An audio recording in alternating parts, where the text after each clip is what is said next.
يضلله فلا هادي له أشهد أن لا إله إلا الله وحده لا شريك له وأشهد أن محمدا عبده ورسوله الذي لا نبي بعده اللهم صل على محمد وعلى آل محمد كما صليت على إبراهيم وعلى آل إبراهيم إنك حميد مجيد وبارك على محمد وعلى آل محمد كما باركت على إبراهيم وعلى آل إبراهيم إنك حميد مجيد وبعد Alhamdulillah, kita bersyukur kepada Allah Tabaraka wa Ta'ala atas nikmat dan karunia Allah curahkan kepada kita, nikmat iman, nikmat Islam, nikmat ibadah kepadanya, nikmat talabul ilmi. Mudah-mudahan Allah Subhanahu wa Ta'ala mencatat amal ibadah kita menjadi amal saleh, amal yang memberatkan bagi kita di yaumil akhir nanti. Amin ya rabbal alamin. Pada subuh hari ini kita menyambung kajian kita dari kitab Hisnul Muslim. Kemarin telah kita selesai bahas tentang bacaan istiftah. Ada sekitar 11 atau 12 macam ya bacaan istiftah itu yang kita bisa hafal, yang kita bisa baca ketika kita sholat sunnah apapun maupun sholat wajib. Sebaiknya kita jangan sampai kita lupakan bacaan tersebut walaupun sunnah kedudukannya. Nah setelah kita baca istiftah, maka langsung kita membaca ayatul Quran, yaitu Al-Fatihah. Nah, Al-Fatihah ini rukun. Kalau tadi bacaan istiftah adalah sunnah, tapi bacaan Al-Fatihah adalah rukun. La sholata liman lam yaqra' bi Fatihatil Kitab. Tidak salat bagi orang yang tidak membaca Al-Fatihah dalam setiap rakaat salatnya. Ini pun khilaf para ulama. Sebagian mengatakan telah saya baca karena sifatnya umum hadis tersebut. Sebagian lagi ya setiap rakaat salatnya itu harus membaca Al-Fatihah. Dan ini yang paling kuat.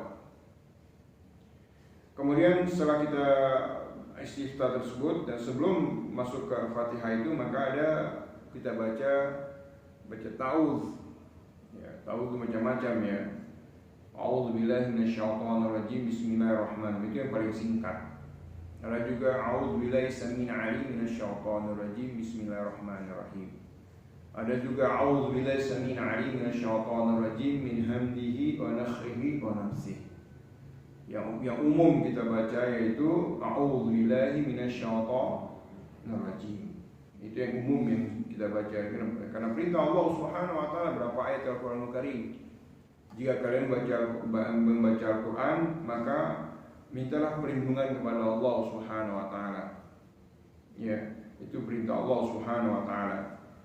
Nah, dari hadis Rasulullah sallallahu alaihi wasallam bahwa ketika selesai istiftah, beliau tidak menjaharkan bacaan ta'awudznya maupun bacaan basmalahnya. Bukan berarti tidak baca ya, tapi tidak dijaharkan. Hadisnya dalam Sahih Bukhari juga yang lainnya. Dari Anas bin Malik radhiyallahu anhu Rasulullah sallallahu alaihi wasallam wa Abu Bakr wa Umar radhiyallahu anhuma kanu yastaftihuna salat bilhamdulillahi rabbil alamin. Suratul Fatihah ayat yang kedua. Sahih Bukhari pada kitabul adzan bab abwaab sifatus shalah di hadisnya 304.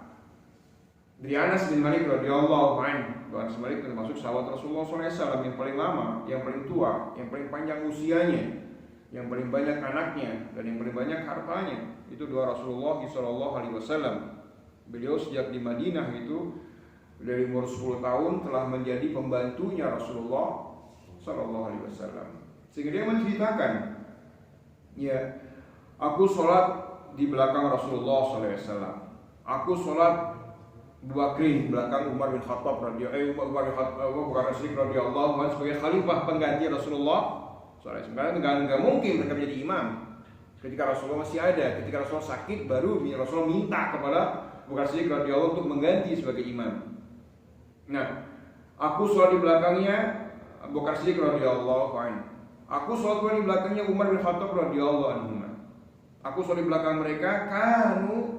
Adapun mereka itu Rasulullah SAW, Abu Bakar Siddiq radhiyallahu anhu dan Umar bin Khattab radhiyallahu anhu, ya yastaftihuna sholat, mereka membuka sholatnya. Artinya membuka sholatnya itu bukan mulai sholat, tidak. Membuka sholat itu membuka qiraahnya maksudnya. Membuka qiraah Qur'annya itu dengan bilhamdulillahi rabbil alamin. Surat apa ini? Al-Fatihah ayat yang kedua. Nah, ini yang paling kuat sebenarnya. Adapun orang yang baca bismillah dijaharkan itu nggak salah. Hanya kita berbicara masalah dalil yang paling rajih, yang paling kuat dari segi pendalilannya. Kita sepakat bersama kan bahwa yang paling kuat adalah Sahih Bukhari, Sahih Muslim. Itu muttafaq alaih, itu berarti yang paling tinggi setelah Al-Qur'anul Karim. Baru yang lainnya. Maka kita nggak boleh menyalahkan orang yang menjaharkan basmalahnya ketika kita menjadi imam. Ya, ketika menjadi imam dia jaharkan basmalah itu, kita nggak boleh menyalahkan mereka. Cuma kita katakan mana yang paling kuat dari dua pendapat tersebut, maka pendapat yang paling kuat berdasarkan dalil ini, bahwa ketika Anas bin Malik radhiyallahu anhu sholat di belakang Rasulullah SAW dan sholat di belakang Abu Bakar Siddiq radhiyallahu anhu dan sholat di belakang Umar bin Khattab radhiyallahu anhu, itu tidak menjaharkan basmalahnya. Artinya bukan tidak membaca, ingat ya, bukan tidak membaca, tidak menjaharkan, tidak mengeraskan bacaannya. Kanu yastaftihuna sholat, mereka membuka sholatnya dengan basmalah, dengan apa? Bilhamdulillahi rabbil alamin. Makanya kalau ada imam yang tidak menjaharkan basmalah, ya kita salahkan. Demikian pula kalau ada imam yang menjaharkan basmalahnya, ya kita terima saja gitu, karena itu khilaf. Khilaf bukan nawu, khilaf yang bisa diterima, karena itu keragaman dalam beribadah kepada Allah Subhanahu wa taala. Nah, setelah kita tahu tadi itu dan basmalah itu, langsung kita baca Al-Fatihah, baca surat Al-Fatihah. Setelah selesai Al-Fatihah, kita nggak bahas itu ya, karena itu tafsir. Ya, tafsir dalam surat itu panjang pembahasannya. Kalau kita bahas itu nggak selesai nanti bahasan kita tentang kitab ini. Kemudian masuk pada setelah kita Al-Fatihah, ya baru kita baca basmalah, langsung baca ayat, baca surat yang lain. Terserah mana kita mau. Ya, Rasulullah Allah mengatakan faqra'u ma tayassara minal Qur'an. Bacalah olehmu yang mudah dari Al-Qur'an. Apa yang paling mudah? Yang paling mudah pasti kita hafal kan ya? Kan mudah karena sudah kita hafal gitu. Kayak Al-Fatihah juga. Orang sudah sering dengar dalam sholat berjamaah, hafal, anak kecil hafal Al-Fatihah. Nah, itu mudah. Apalagi ya Muzaqulhu, Anas, Falak itu. Semakin banyak kita hafal kita, semakin banyak ayat yang kita baca dalam sholat kita. Ya, baca yang mudah. Nah, setelah itu kita ruku. Nah, ruku ini dalam bahasa Indonesia kita katakan ruku adalah sikap membungkukkan atau merendahkan tubuh kita pada waktu sholat dengan tangan digenggamkan kedua lututnya. Insya Allah pekan depan kita pakai proyektor insya Allah ya. Ini tinggal saya masukkan ke anunya ini. Baru dari malam selesai materinya. Insya Allah pekan depan kita lihat bagaimana ruku yang benar seperti apa. Nah, banyak orang ruku kadang-kadang itu tulang punggungnya itu nggak lurus dia. Dia kayak melengkung begitu. Kayak punggung apa ini kayak udang gitu, lengkung begitu. Itu nggak boleh. Seharusnya dia lurus. Jadi kalau ditaruh sesuatu di punggungnya itu nggak jatuh, itu lurusnya di situ sebenarnya. Ini ada yang contohkan, atau bisa contohkan coba, Bapak coba contohkan. Sebelah sini supaya dilihat semuanya. Sana ya? Iya. Nah, kalau lurus begini Pak, ditaruh ini itu nggak jatuh dia. Ditaruh benda begini, dia nggak akan jatuh, angkat sedikit terus. Taruh benda gini akan jatuh. Ini lurus namanya. Tapi kalau bongkok sedikit, pasti jatuh dia. Jadi lurusnya itu menempatkan satu benda di atasnya itu nggak jatuh. Itu ukuran lurus. Jadi kalau orang macam-macam. Jadi kalau orang misalnya, maaf ya, contohkan bukan paling benar ya, tapi contohnya yang bisa dilakukan. Kalau misalnya ada yang begini, rukuknya begini, nggak mungkin. Dia tangannya segenggam. Jadi tangannya itu menggenggam lutut. Baru dia agak lurus begini dan kepala nggak dongak begini, nggak juga begini, tapi dia menghadap lihat ke tempat sujud. Bukan dongakkan begini kepalanya, atau bukan dia tundukkan begini, tapi dia lurus. Nah, punggung ini harus lurus. Nah, itulah yang Rasulullah katakan dalam hadis yang sahih dalam Sunan Tirmizi, ya, an Ibnu Abbas ibnu Salam qala ittama'a Abu Humaid wa Abu Sa'id wa Sahal ibnu Sa'id wa Muhammad ibnu Musallamah فذكر رسول الله فذكر صلاة رسول الله صلى الله عليه وسلم فقال أبو حميد أنا أعلمكم بصلاة رسول الله صلى الله عليه وسلم إن رسول الله صلى الله عليه وسلم ركع فوضع يديه على ركبتيه كأنه قابض عليهما وترى يديه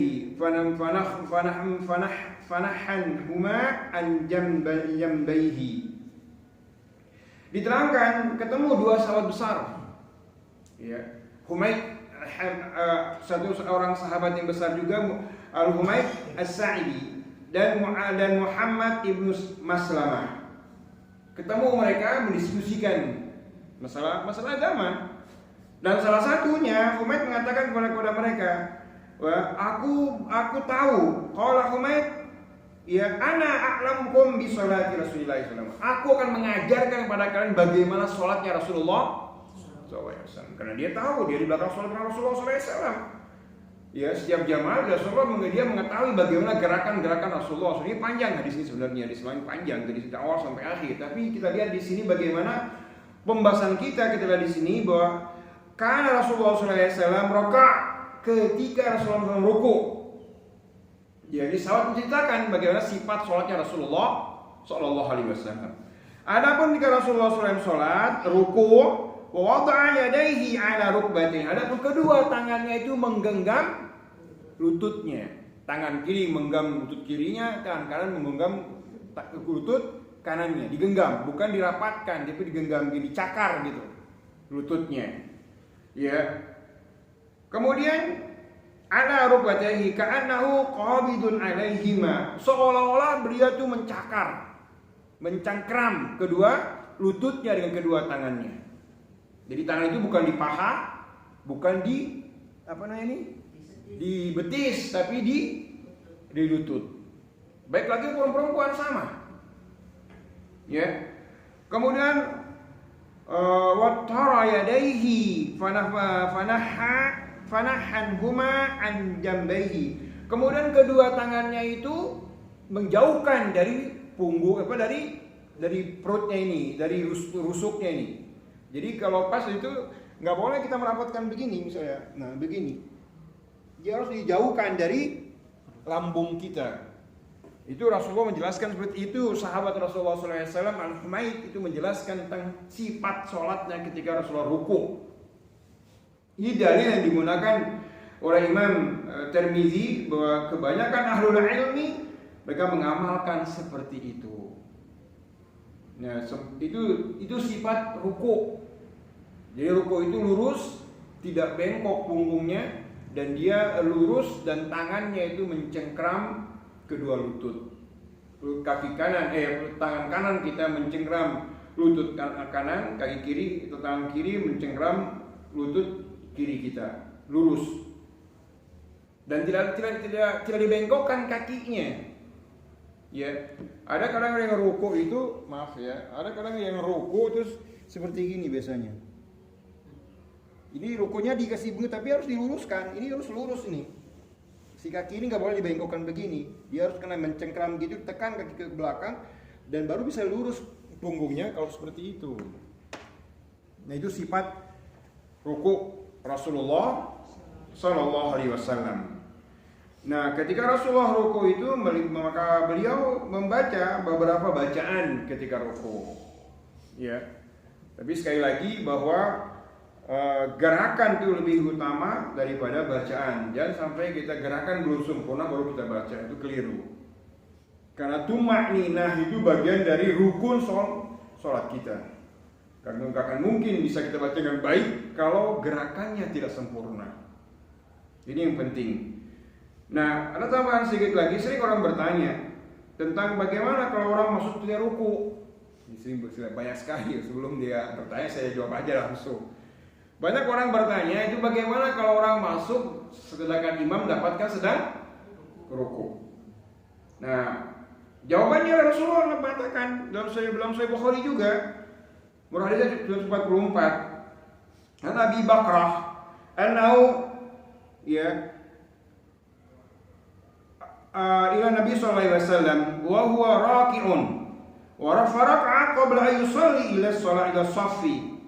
فذكر ذلك للنبي صلى الله عليه وسلم قال زادك الله حرصا ولا تعد. Salah seorang sahabat Rasulullah SAW, Abu Bakrah, bukan Abu Bakar ya, Abu Bakrah radhiyallahu anhu. Beliau masuk ke salat, masuk ke shaf, sementara beliau itu tidak di shaf baru dia bertakbir, tidak. Tapi begitu melihat Rasulullah sedang ruku, ketika Rasulullah ruku dalam sholatnya itu, beliau bertakbir dari depan pintu masjid. Dan dia berdatang sambil ruku.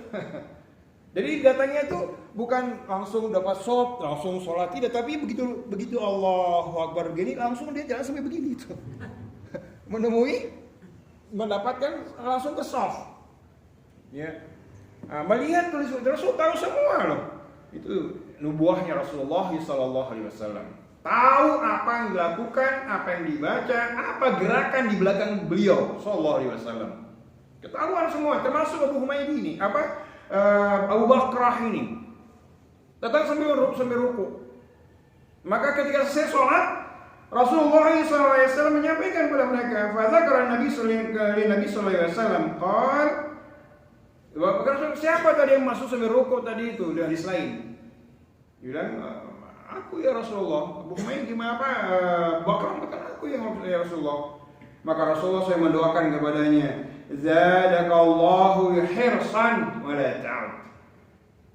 Ya, mudah kau memberikan semangat kepadamu, bukan Allah tabaraka wa ta'ala menambah semangatmu, dan jangan kau ulangi lagi.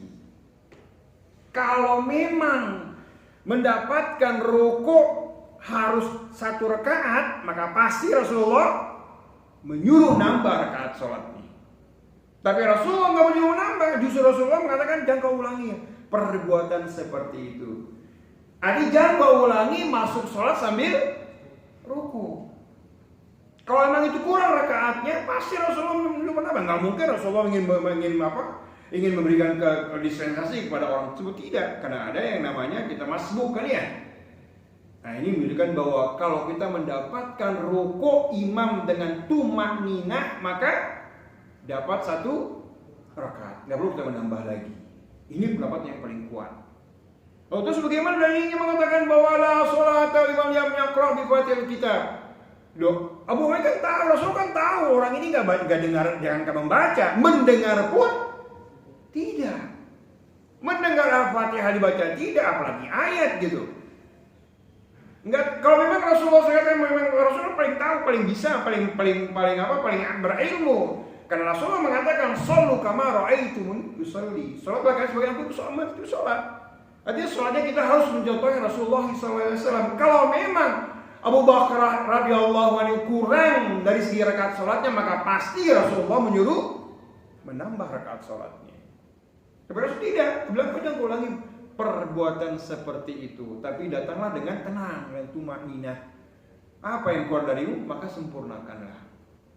Nah, ini menunjukkan kepada kita bahwa hadis menempatkan hadis la sholata liman lam yaqra bi Fatihatil kitab ini ketika kita sholat munfarid, sholat sendiri. Tapi kalau sholat bersama imam, maka qiraatul imam, qiraatul makmum. Bacaan imam, bacaan bentuk makmum juga. Makanya ketika imam membaca ayat, membaca Al-Fatihah, membaca ayat, maka kita diam. Fa idza qara'tal Qur'an fastami'u lahu wa ansitu la'allakum turhamun. Jika dibacakan Al-Qur'an, kita mendengar imam membaca Al-Qur'anul Karim, maka diam. Pasang telinga kalian, perhatikan bacaan tersebut. La'allakum turhamun, agar kamu dapat rahmat dari Allah Subhanahu wa taala. Ayat ini berlaku umum. Tidak ada bilang, tidak dikatakan ketika sholat atau di luar sholat, dimanapun Al-Quran dibacakan, maka kita harus wansitu, diam kalian. Wasma'u, dengar dan perhatikan. Jangan membuat perlawanan dengan imam. Nah, ayat ini juga menunjukkan kepada kita bahwa Rasulullah SAW kepada Abu Bakar ini jadi hujah bagi kita bahwa ketika kita masuk dalam sholat dan imam rukuk, dan ingat harus tumaninah. Artinya apa? Mendapatkan rukuk dengan tenang. Gerakannya tenang, tidak keburu-keburu, tidak. Tapi tenang, maka kita bisa baca zikirnya, maka itu dapat satu rakaat tanpa harus menambah lagi. Nah, kita mulai sekarang masuk pada pembahasan bacaan dalam sholat, dalam rukuk. Pertama yang umum ya, Subhana Rabbiyal Azim. Nanti kita lihat apakah Subhana Rabbiyal Azim wa bihamdi sahih tidak nanti ya bahasa itu. Satu dulu. Ini yang pertama, bacaan yang pertama.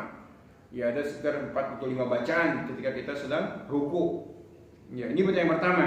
Subhana Rabbiyal Azim. Subhana Rabbiyal Azim. Subhana Rabbiyal Azim. Ya Maha Suci Allah, yang Maha Agung, yang Maha Mulia Allah Subhanahu wa taala, memuji pada Allah Tabaraka wa taala. Nah, bacaan ini dalilnya dalam Sahih Bukhari dan Sahih Muslim. An Hudzaifah qala shallaitu ma'an Nabi sallallahu alaihi wasallam zata lailatin fafatahna fatahu qabar al-Baqarah faqultu yarqa inda miyah summa qala faqultu yusalli biha fi raq'atin famadha faqultu yarqa biha summa iftataha an-nisa faqara'aha summa ifnal ila al-Imran faqara'aha yaqra'una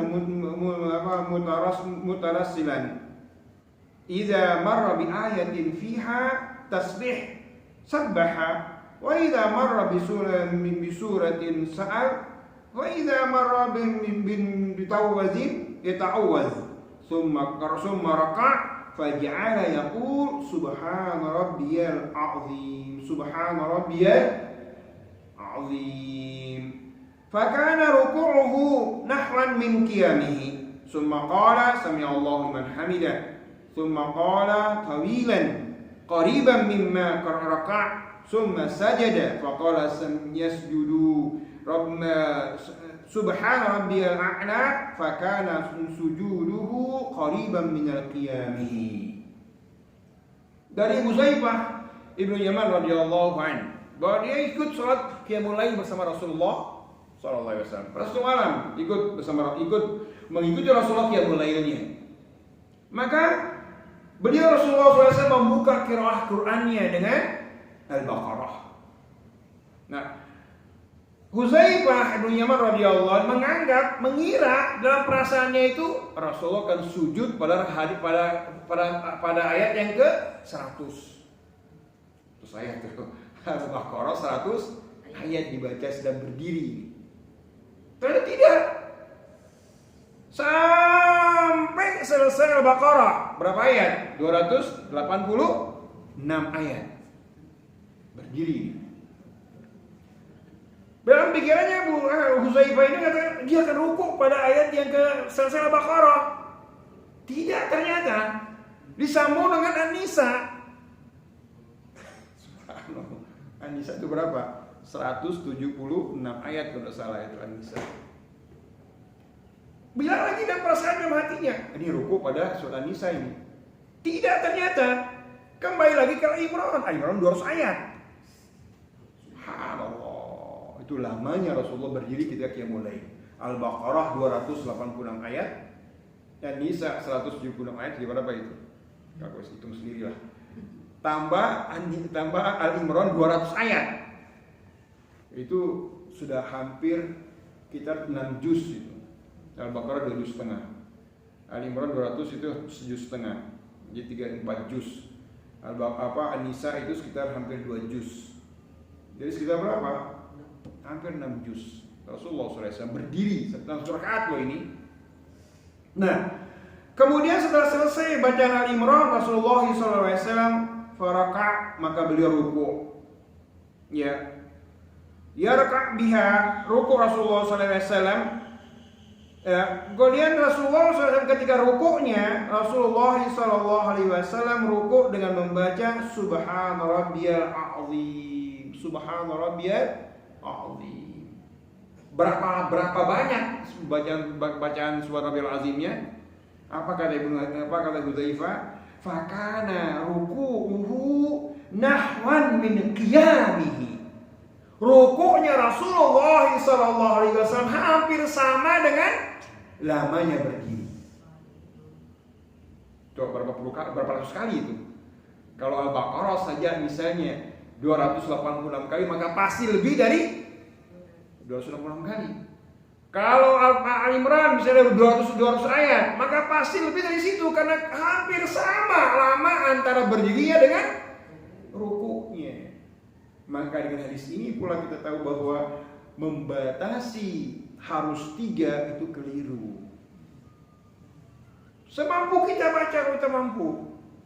Kalau kecuali lain hal, kalau menjadi imam, kita harus melihat makmum di belakangnya. Jangan sampai 10 kali, 20 kali, terus dikira heran si makmumnya nanti. Malah behem di belakang makmumnya. Ya, kemampuan kita masing-masing berbeda. Nah, kalau qiyamul lail sendiri silakan. Mau ruku sholat sunnahnya sendiri, kita mau sholat qiyamul lail, sholat duha, sholat apapun, memperlama lebih bagus. Karena memuji kepada Allah Subhanahu wa taala. Rasulullah SAW itu hampir sama ruku dengan berdirinya. Berdirinya Rasulullah SAW membaca 3 surat yang panjang-panjang, yaitu Al-Baqarah, An-Nisa dengan Al-Imran. 3 surat yang panjang-panjang ini hampir sama dengan rukuknya Rasulullah SAW membaca Subhana Rabbiyal Azim. Subhana Rabbiyal Azim. Kemudian diterangkan lagi, wa kana ruku'uhu nahwan min qiyami. Summa qala sami Allahu liman hamidah. Membangkit menuju iktidal. Sami Allahu liman hamidah. Nanti kita bahas nanti ini. Nah, juga banyak versi bacaannya juga ketika sami Allahu liman hamidah. Ada Rabbana lakal hamdu, ada Rabbana walakal hamdu, Rabbana walakal hamdu. Hamdan katsiran thayyiban mubarakan fi. Ada juga banyak ini, nanti kita bahas nanti ketika bahas masalah iktidal. Kemudian Rasulullah SAW sujud, summa sajada faqala subhana rabbiyal a'la. Ketika sujud Rasulullah membaca subhana rabbiyal a'la, subhana rabbiyal a'la. Kana sujuduhu qariban min qiyamihi. Adapun sujudnya itu hampir sama dengan lamanya berdiri. Subhanallah. Inilah dalil yang kita bisa pegang untuk bacaan rukuk itu adalah subhana rabbiyal azim. Subhana rabbiyal azim. Itu bacaan yang kita baca yang pertama, dalil yang pertama, bacaan ruku. Dan yang kedua dikeluarkan oleh Imam Tirmizi dalam sunannya, hadisnya 242 pada bab ma jaa fi tasbih fi ruku'i was sujud. Ya, apa yang dibaca ketika bertasbih ketika ruku' dan sujud. Ya, an Ibnu Mas'ud radhiyallahu anhu, anna Rasulullah sallallahu alaihi wasallam qala idza raka'a ahadukum faqala fi ruku'ihi subhana rabbiyal azim 3 marratin faqad thumma raka'uhu wa kadzalika adnahu wa idza sajada faqala fi sujudihi subhana rabbiyal a'la 3 marratin faqad thumma sujuduhu wa dzalika adna. Dari Ibnu Mas'ud radhiyallahu anhu, sahabat Rasulullah SAW.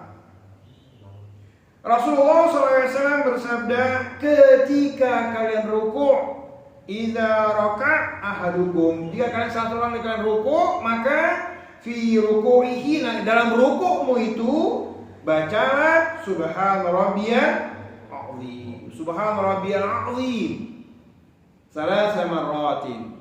Nah, batasan 3 kali di sini tidak berlaku mutlak. Subhana rabbiyal azim, subhana rabbiyal azim, subhana rabbiyal azim 3 kali. Ingat, batasan 3 kali dalam hadis ini tidak berlaku semuanya. Karena Rasulullah mulai membacanya lebih daripada ini. Nah, oleh karena itulah minimal 3 kali kita baca. Bahkan dari saya katakan itu boleh sekali kita baca. Karena yang paling penting gerakannya kita sempurna baru kita baca apa yang kita inginkan dalam bacaan zikir tersebut ketika rukuk. Nah, Rasulullah membaca 3 kali. Waqad summa raka'ahu zalika adna. Maka Rasulullah SAW ketika rukuknya tersebut beliau mengagungkan Allah Subhanahu wa taala, memuliakan Allah Tabaraka wa taala, membaca rukuknya 3 kali dengan sempurna. Dengan sempurna, enggak langsung. Kadang-kadang ada orang ruku itu belum sempurna, kadang-kadang langsung bangkit. Jadi dirapel bacaannya sambil tur ruku, subhanallahil azim, begitu ruku langsung bangkit lagi. Ini yang ada di kan di YouTube itu yang sholat tarawih 7 menit menurut saya. Selama berapa rakaat? 21 rakaat. Subhanallah. Kayak mas ayam lebih cepat masuknya daripada sholatnya. Ayam tuh lebih cepat masuknya. Ayam itu masih punya hitungan mengambil makan. Ini lebih cepat daripada ayam masuk ayam. Apa maunya seperti ini coba? Balap-balapan masa ibadah kepada Allah Subhanahu wa taala. Ini bukan balap motor cross. Bukan balap apa. Ini ibadah kepada Allah dengan tumanikan tenang kita. Ini yang subhanallah. Nah, sempurnakan gerakannya dan sempurnakan bacaannya. Subhanarabbiyal azim, subhanarabbiyal azim. Ada orang bicara subhanallah. Enggak tahu apa yang dibaca. Ini enggak tahu, ini kita puji Allah loh ini. Kita memuji kepada Allah Subhanahu wa taala, seharusnya lebih tenang kita bacanya. Kepada manusia saja kalau kita bicara dengan cepat-cepat orang bingung apa dia sampaikan orang ini. Demikian kepada Allah lebih kita berasa punya etika kepada Allah Tabaraka wa taala. Sempurnakan. Demikian pula ketika sujud Rasulullah sallallahu alaihi wasallam, wa idza sajada qala fi sujudihi subhana rabbiyal a'la 3 marratin. Demikian pula ketika sujud Rasulullah membaca subhana rabbiyal a'la 3 marratin 3 kali. Itu dari yang kedua.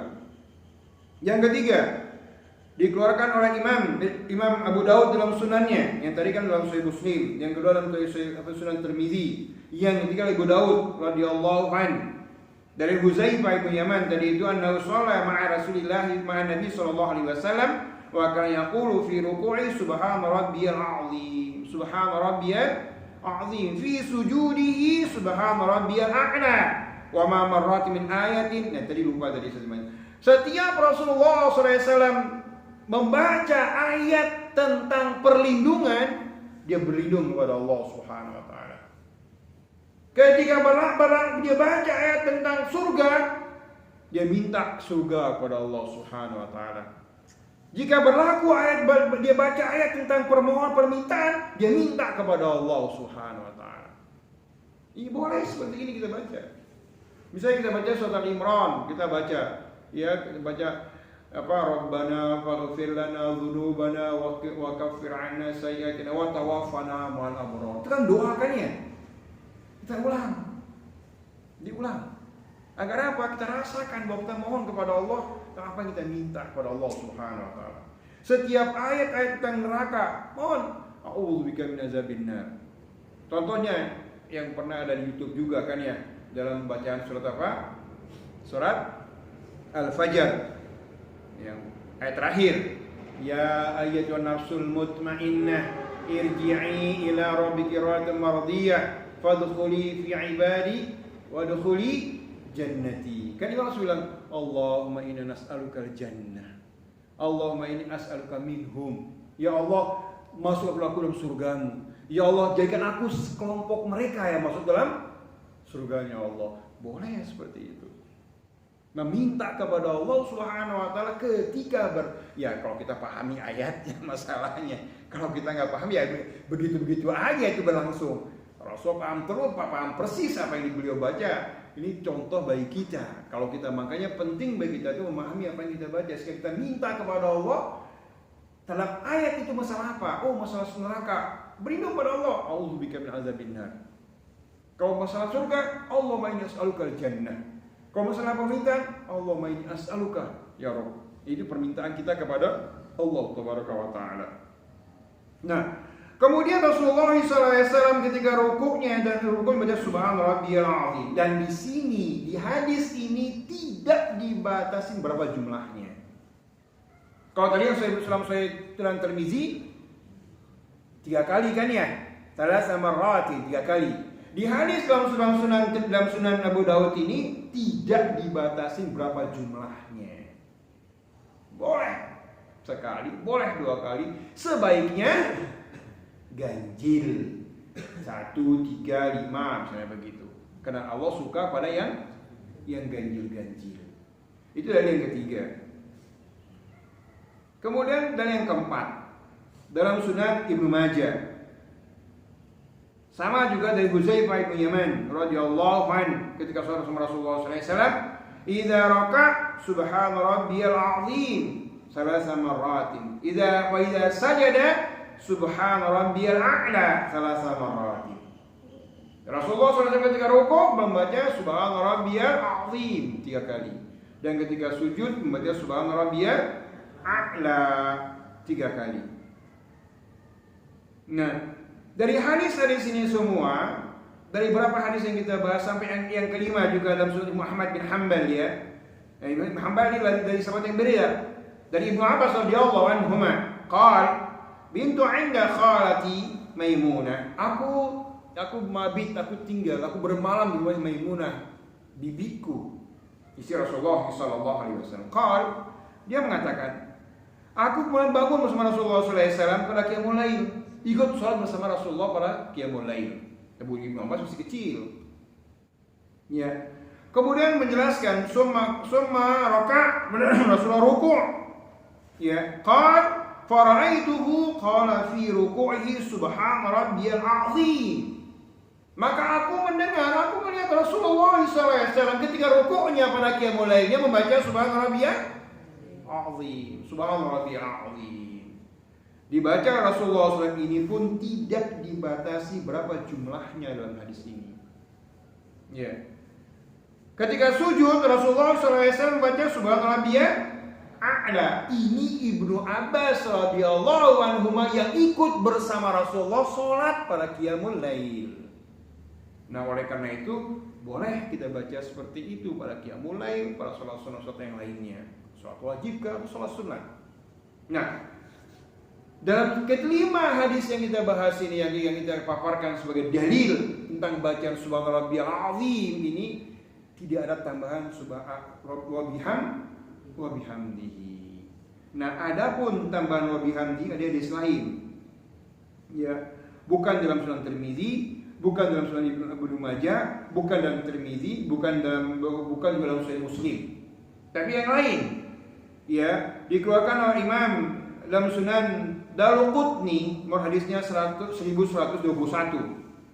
Ya. Dari Huzaifah juga sama. Ada Rasulullah SAW karena yaqulu fi ruku'ihi subhana rabbiyal azim wa bihamdihi. Ada tambahan wa bihamdihi di belakangnya 3 kali. Nah, demikian pula di hadis lain juga dalam doa Ali Tabrani. Ada tambahan subhana rabbiyal azim wa bihamdihi. Demikian pula dalam Sunan Abu Daud sebagian juga. Tapi semua dalil ini didhaifkan oleh sebagian ulama. Termasuk Syekh Al-Albani rahimahullah dalam sifat salat Nabi melemahkan tambahan subhana rabbiyal azim wa bihamdihi yang dilemahkan oleh beliau. Nah, kemudian gimana sikap kita melihat khilaf seperti ini? Kembali lagi, mana dalil yang paling kuat? Yang paling pertama adalah Sahih Bukhari, Sahih Muslim kan ya? Baru Tirmizi, An-Nasa'i sesuai dengan syarat Muslim dan Sahih Bukhari dan Muslim. Ternyata yang paling kuat adalah Sahih Muslim. Sahih Muslim tidak menggunakan wa bihamdihi. Maka lebih bagus kita tidak menambah dengan wa bihamdihi di belakangnya. Cukup dengan subhana rabbiyal azim, subhana rabbiyal azim. Adapun orang menambahkan subhana rabbiyal azim wa bihamdihi di belakangnya itu, dia menggunakan dalil lain yang kedudukan dalilnya itu lebih rendah derajatnya daripada Sahih Muslim. Nah, inilah kita harus pahami bersama. Saya nggak berani ngatakan, oh itu bid'ah, jangan seperti itu. Jangan terlalu gampang membid'ahkan orang. Karena dia pakai dalil juga, walaupun dalilnya adalah lemah. Ini kebijakan kita, jangan kita terlalu gampang menyalahkan orang, nggak boleh seperti itu. Karena ini khilaf para ulama. Tapi kalau kita katakan mana yang paling kuat, mana yang paling rajih, mana yang paling kuat dikedudukan dalilnya, maka pasti kita katakan bahwa yang paling kuat dalam Sahih Muslim tidak menambahkan dengan wa bihamdihi. Bisa paham ini ya? Dan supaya kita dewasa dalam beragama, nggak langsung kita gampang menyalahkan orang, tidak boleh seperti itu. Apalagi menyalahkan orang nggak tahu dalil lagi, nggak tahu hujah lagi. Wah, ini bisa bahaya, bisa jadi konflik di masyarakat kita. Nah, kita sendiri saya yakin kita semua pasti pernah membaca seperti saya pun begitu, Pak. Saya juga begitu waktu saya SMP, SMA itu begitu. Kita baca subhanarabbil azim wa bihamdi, subhanarabbil azim wa bihamdihi. Penambahan tersebut itu mulia, bagus, baca wa bihamdihi. Aku muji kepada Allah Subhanahu wa taala. Yang satu subhanarabbil azim, aku mensucikan Allah yang Maha Agung. Wa bihamdi, aku memuji kepadanya. Bagus teman tersebut. Tapi semua yang tambahan yang bagus itu belum tentu sesuai dengan syariat. Makanya ambil dalil yang paling kuat. Karena ini masalah ibadah kepada Allah Tabaraka wa Ta'ala. Masalah ibadah yang ibadah langsung pada Allah Azza wa Jalla. Ya Rasulullah katakan, "Shallu kama ra'aitumuni usolli." Salatlah kalian sebagaimana engkau melihat aku sholat. Bisa dipahami ini Pak ya. Jadi tambahan wa bihamdihi itu pandangan saya sendiri, saya tidak menambahkan wa bihamdihi. Karena berdasarkan dalil yang paling kuat cukup dengan subhana rabbiyal azim atau subhana rabbiyal a'la ketika sedang sujud. Itu yang pertama. Bacaan yang kedua. Ya. Bacaan yang kedua, subuhun Quddus Rabbul Malaikati Waruh. Ini bacaan yang kedua ketika ruku.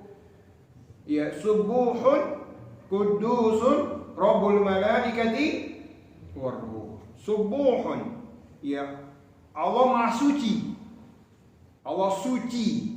Quddusun, demikian pula Allah suci dan Allah disucikan Allah Subhanahu wa taala. Rabbul malaikat wa Rabbnya para malaikat dan roh. Ini para malaikat dan roh. Ini khilaf para ulama tentang masalah ini. Kalau malaikat kita paham semua kan ya, semua malaikat. Roh di sini dua penafsiran. Ada yang mengatakan roh itu Jibril alaihissalam. Ada yang mengatakan roh semua roh. Apa semua makhluk yang berroh itu adalah dari Allah Subhanahu wa taala. Yas'alunaka 'anir ruh, qul ruh min amri. Kalau orang bertanya kepada Muhammad tentang roh, katakan roh itu dari Allah Subhanahu wa taala. Maka roh siapapun itu dalam genggaman Allah Tabaraka wa taala. Termasuk malaikatnya, termasuk manusianya, termasuk binatangnya, semuanya. Karena semua yang hidup pasti berroh dan rohnya itu dari Allah Tabaraka wa taala. Walhasil dua penafsiran para ulama tentang masalah roh. Tapi yang kita baca di sini adalah subuhun Quddusun Rabbul Malaikati Waruh. Mana dalilnya? Pertama, dalam Sahih Muslim, nomor hadisnya 757. Pada kitab shalah, bab ma yaqulu fir ruku' was sujud. Spesial bab Imam Muslim menamakan babnya itu bab penjelasan tentang apa yang dibaca ketika ruku' dan sujud. Ya, an Aisyah radhiyallahu anha, anna Rasulullah sallallahu alaihi wasallam kana yaqulu fi ruku'ihi wa sujudihi subuhun quddusun rabbul malaikati waruh. Dari Aisyah radhiyallahu anha, Ummul Mukminin, istri Rasulullah sallallahu alaihi wasallam, yang tahu persis tentang Rasulullah sallallahu alaihi wasallam, tentang salatnya, tentang bagaimana Rasulullah dalam kesehariannya di rumahnya. Beliau menceritakan Aisyah radhiyallahu anha, kana yaqulu, adapun Rasulullah sallallahu alaihi wasallam mengucapkan, membaca fi ruku'ihi wa sujudihi. Sama baca ruku' dan sujudnya. Apa yang dibaca Rasulullah sallallahu alaihi wasallam? Subuhun quddusun rabbul malaikati waruh. Maka bacaan ini boleh kita baca ketika rukuk maupun ketika sujud. 2 in 1 gitu ya. Di hafal satu kita hafal, tapi bisa dibaca pada 2 tempat, rukuk dan sujud. Ini dalam Sahih Muslim. Yang kedua, dalam Sunan Abu Dawud, ya, nomor hadisnya 872. Bab ma yaqulu rajulun fi ruku'i wa sujud, sama apa yang dibaca oleh seorang ketika rukuk dan sujud. Sama dari Aisyah radhiyallahu anha, ada Nabi SAW kana yaqulu fi ruku'ihi wa sujudihi subuhun qudusun rabbul malaikati wa ruh. Dari Aisyah radhiyallahu anha, istri Rasulullah sallallahu alaihi wasallam, adapun Rasulullah ketika rukuk dan sujudnya membaca subuhun qudusun rabbul malaikati wa ruh. Nah, oleh karena itu ini dalil yang hujah cukup bagi kita untuk kita baca ini juga. Nah, ini bilang itu variasi dalam membaca. Memang sekali kita sholat ini, baca ini. Nanti sholat qiyamul lail baca yang ini. Mungkin sholat duha baca yang ini. Mungkin sholat rawatib baca yang itu. Kita variasikan. Jangan satu aja. Tadi sejak kecil, sejak SMA sampai punya cucu, sekarang itu aja yang dibaca. Yang itu nggak salah itu. Karena ada dalilnya juga kan. Tapi alangkah bagusnya kita variatifkan. Subhana rabbiyal azim satu waktu, nanti baca lagi subuhun qudusun rabbul malaikati wa ruh pada waktu yang lain. Itu bagus. Ini contoh Rasulullah sallallahu alaihi wasallam. Demikian pula dari yang ketiga dalam Musnad Ahmad bin Hanbal, semua dari Aisyah radhiyallahu anha. Nomor hadisnya 24583 dalam Musnad Ahmad bin Hanbal. Di Aisyah radhiyallahu anha, anna Nabi sallallahu alaihi wasallam yaqulu fi ruku'ihi wa sujudihi subuhun qudusun rabbul malaikati war ruh.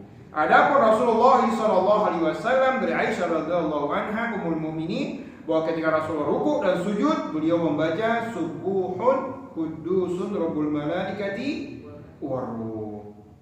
Demikian hadis yang kelima dalam Musnad Al-Bazzar, nomor hadisnya 2883 84 dari Aisyah juga radhiyallahu anha, anna Rasulullah sallallahu alaihi wasallam kana yaqulu fi ruku'i wa sujudihi subuhun qudusun rabbul malaikati war ruh.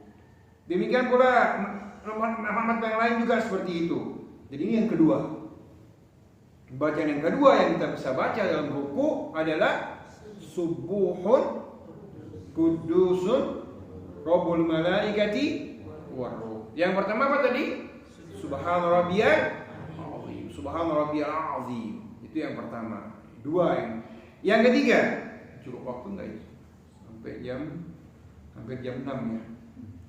Insyaallah pertemuan depan lah yang ketiga. Yang 3, 4 sampai selesai nanti insyaallah pekan depan. Yang keempat ya. Subhanakallahumma rabbana wa bihamdika Allahumma ighfirli. Ini panjang pembahasannya. Bisa kita baca subhanakallahumma rabbana wa bihamdika, pakai waw atau tidak pakai waw. Bisa kita baca. Insyaallah pekan pertemuan selanjutnya kita akan bahas sampai pembahasan yang keempat. Wallahu a'lam bishawab. Pada waktu mungkin sekitar 10 menit untuk kita diskusi, barangkali atau menambahkan silakan.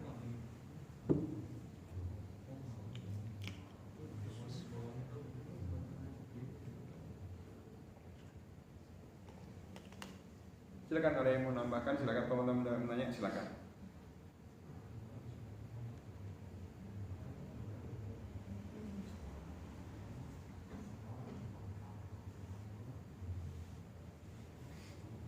Sekarang tanggal 24 ya.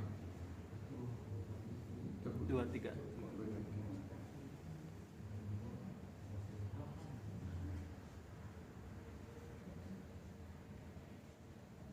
Alhamdulillah kalau ada yang sudah paham semua. Silakan kalau ada yang mau nanya, silakan. Ya.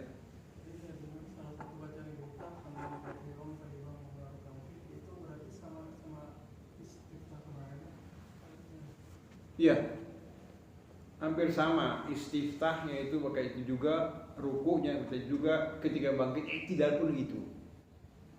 Ya, hamdan katsiran thayyiban mubarakan fi. Nah, ada khilaf para ulama ketika masalah bacaan ruku dan sujud dipakai itu. Nanti dibahas nanti insyaallah. Tapi ketika baca Rasulullah SAW ketika istiftah itu membaca itu, mari kita bahas bahwa Rasulullah SAW fa'ajibhu, aku sangat takjub dengan bacaan tersebut. Aku melihat 12 malaikat itu mengusung doa tersebut sampai kepada Allah Subhanahu wa taala. Siapa yang membaca bacaan tersebut? Nah, baca itu bagus untuk kita baca sebenarnya. Ya, hamdan katsiran thayyiban mubarakan fi. Itu dalilnya saat istiftah atau saat i'tidal? Kekuatan dalilnya itu ketika istiftah. Karena Rasul dia masuk dalam sholat langsung dibaca itu. Ya, hamdan katsiran thayyiban mubarakan fi. Di hadis lain juga ketika bangkit dari ruku, itu bentuk i'tidal. Sami Allahu liman hamidah hamdan katsiran thayyiban mubarakan fi. Nanti kita bahas nanti ketika kita masuk ke istiftah, dan ini belum selesai masalah ini. Pas sujud di situ baru ruku insyaallah. Baru 3 yang kita bahas. Wallahu a'lam bishawab. Ya. Tadi kan kalau bacaan imam itu jadi bacaan makmum. Bagaimana kalau misalnya imamnya keliru membaca Al-Fatihahnya gitu? Apa kita harus mengulang Al-Fatihah atau dia terima aja gitu bacaan imam yang keliru membaca Al-Fatihah? Maksudnya dari segi tajwidnya dia keliru kan, ada yang dia banyak kan macam-macam gitu. Gimana itu? Ya, syaratnya imam itu harus qiraahnya benar. Syarat dari imam itu harus benar qiraahnya. Sifat hurufnya, tajwidnya, makhrajnya harus benar. Ini syarat mutlak dari imam. Bukan sembarang jadi imam. Ya baik jadi makmum gak ada masalah, bagi jadi imam itu nggak ada beban bagi makmum. Tapi bagi imam berat. Karena dia salah baca itu salah makna, salah arti, dan salah penafsiran bisa fatal akibatnya. Apa contohnya misalnya? Kita katakan Alhamdulillahirabbil alamin. Ada yang katakan Alhamdulillahirabbil alamin pakai alif dan pakai ain. Beda jauh. Kau bilang Alhamdulillahirabbil alamin, Rabb penguasa alam jagat, pencipta penguasa alam jagat raya ini. Kau bilang Alhamdulillahirabbil alamin, Rabb yang sakit, yang sedang sakit. Hanya beda alif dan ain. Sama dengan kepala sama kelapa. Kepala dengan kelapa beda sedikit, tapi bisa beda maknanya, beda artinya. Apalagi bahasa Arab. Nah, oleh karena itulah bilang tadi itu menjadi imam itu harus hati-hati dari segi makhraj hurufnya, sifat hurufnya, makhraj tajwidnya harus benar-benar. Apalagi Al-Fatihah. Al-Fatihah itu induk saripati dari Al-Qur'anul Karim. Dikatakan juga itu ummul kitab. Dikatakan juga itu asabul minal mathani. Dikatakan juga itu sebagai pembuka Al-Qur'anul Karim, itu Al-Fatihah. Makanya induknya harus benar-benar benar bacaannya, benar makhrajnya, benar tajwidnya ketika baca Al-Fatihah. Kalau lain mungkin bisa kita tolerir, tapi Al-Fatihah jangan sekali-sekali. Ini masalah pentingnya, ini rukun gitu loh. Hal yang rukun jangan sampai kita sia-siakan, jangan sampai kita menganggap remeh, karena itu fatal akibatnya. Ya memang semua orang nggak punya beda kemampuannya, tapi minimal untuk requestnya jadi imam hendaklah kita berhati-hati. Karena jadi imam nggak ada masalah. Nah, bagaimana kalau imam salah? Ya kita dibilangi ke imam tersebut. Saya sholat, sampaikan, diskusikan. Undang orang yang bisa makhrajnya bagus, undang, hadirkan siapa menjadi imam itu, hadirkan mereka untuk dibenarkan bacaannya. Nah, jangan nanti banyak orang kadang-kadang malu, ini paling fatal sekali kita ini, malu mengaji, malu baca Al-Quran, malu belajar Al-Quranul Karim. Tapi paling penting sebenarnya khairukum man ta'allama Al-Quran wa 'allamahu, sebaik-baiknya kalian. Dia dikatakan afdalukum, yang paling afdal, yang paling mulia di sisi Allah Subhanahu wa taala, yang belajar Al-Qur'an dan membacanya dan mengajarkan Al-Qur'anul Karim. Nah, oleh karena itu kalau misalnya ada imam di sini yang sudah berapa orang itu di training kan diajarkan untuk dia benar bacaannya. Kalau nggak bisa fatal akibatnya. Ini yang penting. Jadi kalau dia keliru, misalnya keliru begitu, ya nasihat yang baik-baik. Pak, tadi baca ini keliru Pak, menurut saya gini-gini. Sampaikan yang benar, yang bijak. Jangan menegur di tengah umum. Itu karena orang punya harkat, punya harga diri gitu.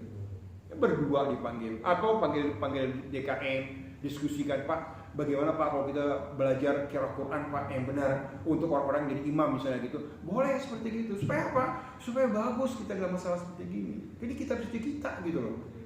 Kita ini menjadi syafaat kita di akhir nanti. Datang Al-Quran nanti kepada Allah, ya Allah, ya izinkan aku untuk syafaat kepada dia ya Allah. Mana tuh min qiyam, dia meninggalkan malam hari untuk qiraat untuk membacaku ya Allah. Izinkan aku syafaat kepadanya. Allah katakan, Allah izinkan Al-Quran untuk syafaat kepada kita. Al-Quran syafaat akan penolong kita di akhir nanti. Oleh karena itu sekali lagi untuk imam sebaiknya harus benar bacaannya. Bukan wajib dia harus memahami Al-Quran yang benar. Minimal qiraahnya yang benar. Ini syarat. Rasulullah SAW ketika orang sahabatnya ada 10 orang atau orang sahabatnya yang bilang ke Rasulullah SAW untuk belajar. Setelah saya belajar maka itu sudah cukup waktunya sampai 20 hari di Madinah. Maka katakan azan seorang di antara kalian. Maka jadikan imam yang paling tua, yang paling bagus bacaannya, yang paling tahu tentang sunnah. Ini syarat yang ditetapkan oleh Rasulullah Sallallahu Alaihi Wasallam. Maksudnya kadang-kadang kita lagi safar gitu kan, sholat di masjid yang kita juga ya dapatnya masjid itu gitu kan. Nah kebetulan nih imamnya ya yang ada di situ gitu. Saya terganggu apa enggak sholatnya gitu, maksudnya iya. Sholatnya gitu. Kalau sampai fatal akibatnya maka sebaiknya diulang. Kalau sampai fatal ya, lain hal kalau orang yang biasa kan logat itu kepengaruh. Logat Sunda misalnya ya, maaf nih bukan saya mau meremehkan, tidak. Kadang-kadang bacaan iza zulzilatil. Kalau orang Sunda kan bilang ija zulzilatil. Dia bisa disebutkan za. Gak bisa menyebutkan itu apa? Budaya lokal yang terbawa. Walaupun itu keliru sebenarnya. Nah kalau itu seperti itu, kalau dia fatal akibatnya, kalau memang dia sangat fatal akibatnya, kalau itu rukun dari sholat, maka sebaiknya kita, kalau kita musafir loh, musafir kan gugur sholat berjamaahnya, kita sholat sendiri. Atau berapa orang sama keluarga kita, kan sembarang orang kita sholat jamaah sendiri. Tapi ingat, setelah selesai mereka sholat. Kita musafir, lain kalau mukimin. Nah oleh karena itu tadi itu, ini Bang Jusran banyak juga merasakan seperti itu. Sering safar ke Jakarta singgah di rest area begitu, mau sholat begitu, imamnya wah kok kayak gini imamnya ini. Nah ini kalau bisa, kalau kita mampu, nasihati baik-baik. Nasihati dengan cara bijak. Pak tadi Pak maaf Pak masalah imam begini, nggak apa-apa. Ini kenapa ini dakwah loh. Adil nasihat. Agama itu adalah nasihat dengan cara yang santun, cara yang bijak. Saya berusaha banyak Pak, banyak hal yang seperti ini. Ya kadang datang berdua Pak, tadi kamu saya gini Pak. Asal kita punya dalil, punya kekuatan untuk menegurnya, untuk cara yang lemah lembut sampaikan kepada mereka. Boleh, sangat itu wajib hukum bagi kita untuk menyampaikan yang hak. Karena dia mungkin keliru, dia mungkin nggak tahu, atau dia sudah seperti itu gitu. Kan ketemu sekali sudah selesai, sudah kan kita nggak ketemu lagi dengan dia lagi kan. Tapi harus nasihat. Cara gitu Pak ya. Cukup ya, sudah jam 6:04 ini. Ya insya Allah pertemuan selanjutnya mungkin kita pakai proyektor aja insya Allah. Saya siapkan materinya supaya bisa kita baca bareng-bareng nanti dan mungkin juga kita bisa lebih enak interaktifnya barangkali. Demikian kajian kita pada subuh hari ini, bermanfaat bagi kita semua. Allah menambah ilmu yang bermanfaat kepada kita. Allahumma inni as'aluka ilman nafi'an wa rizqan thayyiban wa amalan mutaqabbalan wal 'afu minkum. Subhanakallahumma bihamdika asyhadu an la ilaha illa anta astaghfiruka wa atubu ilaika. Wassalamu alaikum warahmatullahi wabarakatuh.